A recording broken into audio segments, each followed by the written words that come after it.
جس کا تعلق امامت سے قائم ہے اس کو وہاں سے فیوز اور عنایات مل رہی ہیں. ٹھیک ہے. جناب خلیعی موصلی ایک شاعر گزرے بہت اچھے اہل بیت الاسلام کے مداح اشعار کے عراقی. وہ یہ بیان کرتے ہیں، یہ میں ربط مصائب پر آ رہا ہوں، وہ یہ بیان کرتے ہیں کہ میرے ماں باپ ناصبی تھے، دشمن اہل بیت، ان کے ہاں کوئی اولاد نہیں تھی. اس واقعے کو کتاب تحفۃ المجالس کے اختتام پر جو شعراء کے حالات ہیں اس میں لکھا گیا ہے. تو جناب خلیعی موصلی، موصل عراق کا شہر ہے نا موصل، اور وہ سارا تقریباً منکروں کا شہر ہے. صدام کی وہاں پر اسٹرانگ ہولڈ بھی تھا وہاں پر، اور آج بھی بعد میں آئسس وغیرہ، تو اس کا تعلق وہی سے تھا. خلیعی موصلی کہتے ہیں میرے ماں باپ، خود بیان کرتا ہے، میرے ماں باپ تھے ناصبی، دشمن اہل بیت.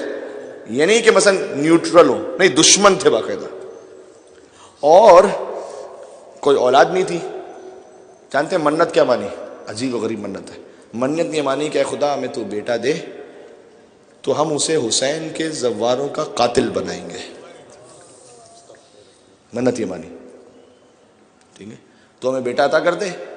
اگر بیٹا عطا ہو گیا تو یہ جو حسین کے زائرین جاتے ہیں نا، ہم اپنے بیٹے کو ایسی تربیت کریں گے کہ یہ حسین کے زائروں کا قاتل بنے، یعنی شیعوں کو قتل کرے. ابھی جو رپورٹس آئی ہیں اس کے مطابق تقریباً 95% دنیا میں جو شیعہ ہیں سیکٹیرین وائلنس کا وہ شکار ہوتے ہیں. ٹھیک ہے، یعنی سیکٹیرین وائلنس، فرقہ پرستی کے نام سے جو وائلنس ہوتا ہے پوری دنیا میں، اس میں 95% ٹارگٹ شیعہ ہوتے ہیں. ٹھیک ہے، کرتے رہو، کیا اوقات ہے تمہاری. گزر گئے بنی امیہ والے، گزر گئے بنی عباس والے، کہاں ہیں وہ؟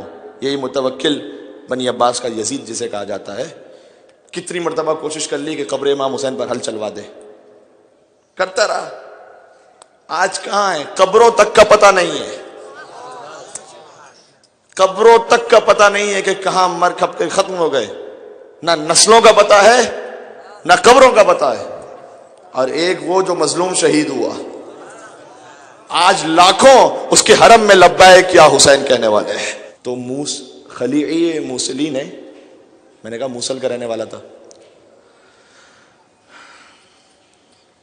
اس کے ماں باپ نے منت مانی، اگر ہمیں بیٹا ملے گا اس کو قاتل بنائیں گے امام حسین کے ظاہروں کا. ٹھیک ہے، بیٹا ہو گیا، اس منت کے بعد بیٹا ہو گیا. جی، اب تو ان کا یقین اور پختہ ہو گیا.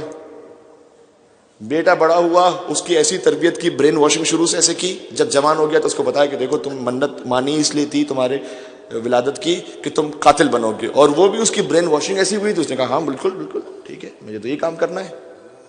ابھی جا کے جو سوسائڈ بامبرز ہوتے ہیں، جو پھٹ رہا ہوتا ہے، وہ بھی تو کہتا ہے اللہ اکبر کہہ کے کام کر رہا ہوتا ہے نا. اور یہ بھی وہی یزیدیوں کی پرانی روش کہ ایک ایسا تمسخر ہوا اسلام کی تقدیر کے ساتھ، کٹا شبیر کا سر نعرہ تکبیر کے ساتھ. اس لیے میں کہتا ہوں نعرہ تکبیر سے دھوکہ کھانے کی ضرورت نہیں ہے. نعرہ تکبیر تو وہ یزیدی بھی کہتے تھے، تو سوسائڈ بامبر بھی پن نکالتے ہوئے نعرہ تکبیر کہتا ہے. اس میں سے کچھ برین واش ہوتے ہیں، کچھ ہوتے ہیں کہ جن کی اور کچھ غرض ہوتی ہے. اب بات سے بات نکلتی چلی. خیر، کہتا ہے کہ میں نے بالکل منت مان لی، اور شام اور جبل عامل سے جو زائرین آتے تھے وہ موصل کے راستے سے پڑھتے تھے. تو میں نے جب زائرین کا جو زمانہ تھا آنے کا، اس میں چھپ کے بیٹھ گیا کہ اب زائرین آئیں گے تو مجھے کہیں موقع دے کے وار کرنا ہے. میں چھپ کے بیٹھا رہا. میں نے دیکھا ایک زائرین کا قافلہ آگے نکل گیا ہے. ٹھیک ہے، اب میں وہاں پر منتظر ہوں، اس سمجھ لیجئے کہ اس روٹ پر، کہ جب یہ وہاں سے واپس آئیں گے تو میں موقع دیکھ کے حملہ کروں گا. تو میں نے اپنا پڑاؤ وہیں ڈال دیا، وہیں پر رہتا تھا. ایک دن خواب میں سو رہا تھا وہاں پر، خواب میں دیکھا کہ فرشتے جہنم میں لے جا رہے ہیں. جہنم میں لے جا کر فرشتوں نے مجھے اٹھا کے جہنم میں ڈال دیا.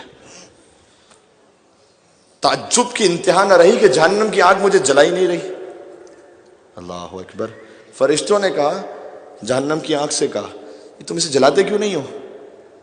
کیوں نہیں جلا رہے؟ کہ اس لیے کہ اس کے جسم پر اس وقت حسین کے ظاہروں کی خاک لگی ہوئی ہے. اللہ اکبر. ابھی حسین کی خاک نہیں، حسین کی خاک نہیں آج پہنچی. آپ جو زیارت پہ جاتے ہیں نا، زائرین کی خاک. چلتے ہیں نا جب اربعین میں نجف سے کربلا پیدل،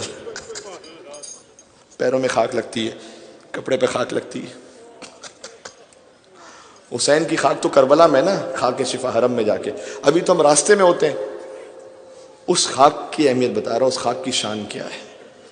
کہ یہ جل نہیں سکتا.